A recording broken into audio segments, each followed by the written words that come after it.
آج سے تقریباً 3000 سال پہلے سرزمین مصر میں ایک ظالم و جابر بادشاہ کی حکومت تھی، جو نہ صرف ظالم و جابر تھا بلکہ اس نے خدائی دعویٰ بھی کر رکھا تھا، حتیٰ کہ اس مالک حقیقی کو للکارنے کی بھی جرأت کر لی تھی۔ فرعون بہت ہی بدکردار اور ظالم بادشاہ تھا۔ اس نے اپنی رعایا کو یہ حکم دیا تھا کہ وہ اسے سجدہ کریں، حتیٰ کہ جو بھی اسے سجدہ کرنے سے انکار کرتا تو اس پر ظلم کے پہاڑ توڑ دیتا اور اسے قتل کروا دیتا۔ اس وقت اللہ تعالیٰ نے اپنے پیغمبر حضرت موسیٰ کو مبعوث فرمایا، جنہوں نے بنی اسرائیل کو راہ ہدایت کی طرف دعوت دی اور اس جھوٹے خدا کی عبادت سے باز آ جانے کی ہدایت دی۔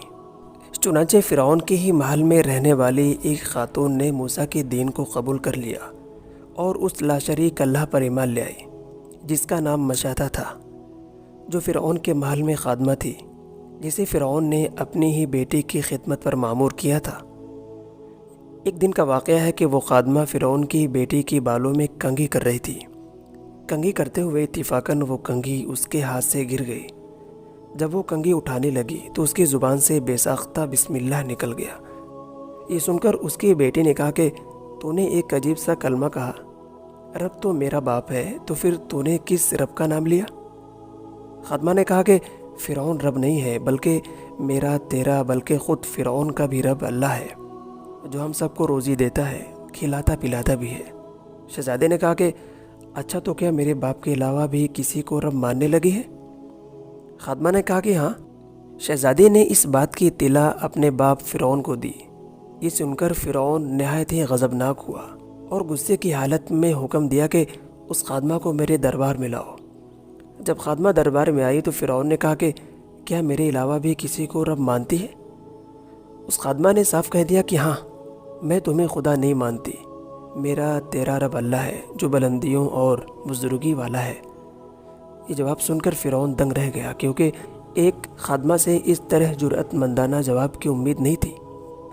فرعون نے سوچا کہ اس کو اتنی دردناک سزا دی جائے کہ اگلی بار کوئی بھی اس طرح کی حرکت نہ کرے، اور اسے یہ پتہ تھا کہ خادمہ اپنے بچوں سے بے انتہا محبت کرتی ہے، لہٰذا فرعون نے درباریوں کو اس خادمہ کے بچے کو لانے کا حکم دیا اور یہ بھی کہا کہ ایک بڑی سی دیگ میں تیل کو کھولایا جائے۔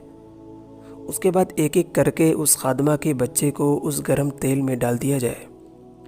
یہ حکم سنتے ہی اس عورت کی آنکھوں کے سامنے اندھیرا چھا گیا۔ چنانچہ خادمہ نے صبر سے کام لیا اور منظر دیکھتی رہی۔ اتنے میں ایک درباری اس کے ایک بچے کو گھسیٹتے ہوئے اس گرم تیل کی طرف لے جانے لگا۔ کبھی وہ بچہ اپنی ماں سے مدد مانگتا، کبھی اس درباری سے رحم کی بھیک مانگتا اور کبھی فرعون کی طرف امید بھری نگاہوں سے دیکھتا۔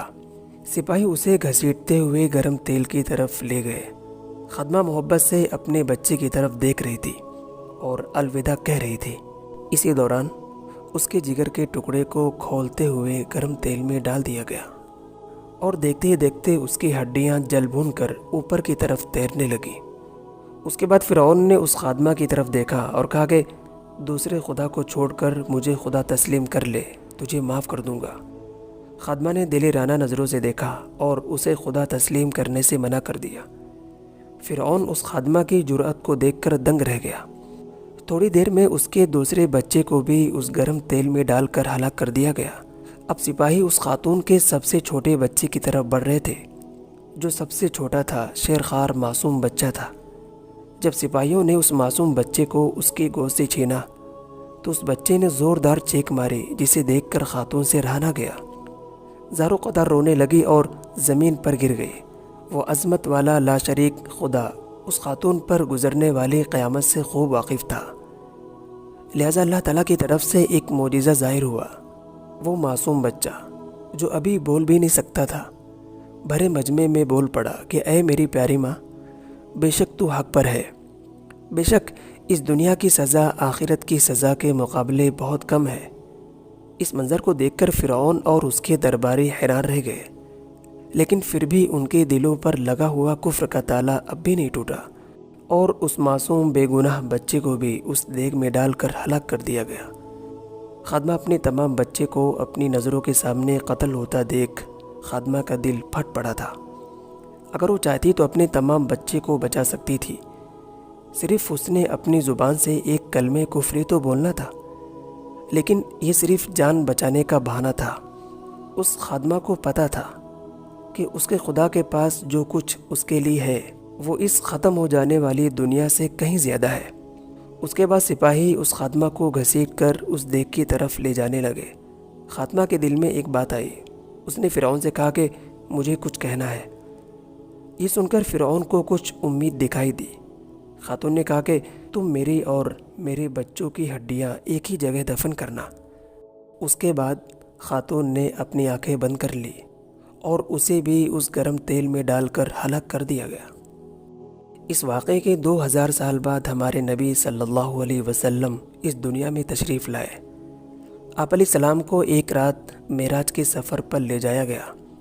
معراج کی رات جب آپ علیہ السلام براق پر سوار ہو کر بیت المقدس کی طرف جانے لگے تو آپ علیہ السلام کو مصر کی جانب سے خوشبو آنے لگی۔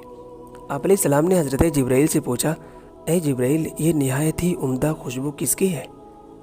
حضرت جبرائیل نے کہا کہ اے اللہ کے نبی صلی اللہ علیہ وسلم، فرعون کی ایک باندی تھی جس نے ایمان کی خاطر اپنے اور اپنے بچوں کی جان کا نذرانہ پیش کیا تھا۔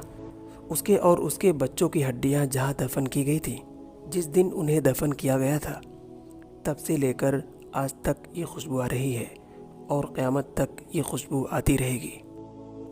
پیارے دوستو، ہم بہت ہی خوش قسمت ہیں کہ اللہ تعالیٰ نے ہمیں ایمان کی دولت سے نوازا، جس ایمان کو پانے کے لیے لوگوں نے اپنی اور اپنی اولادوں کی جانوں کے نذرانے پیش کر دیے، جبکہ ہمیں کتنی آسانی سے یہ دین و ایمان مل گیا۔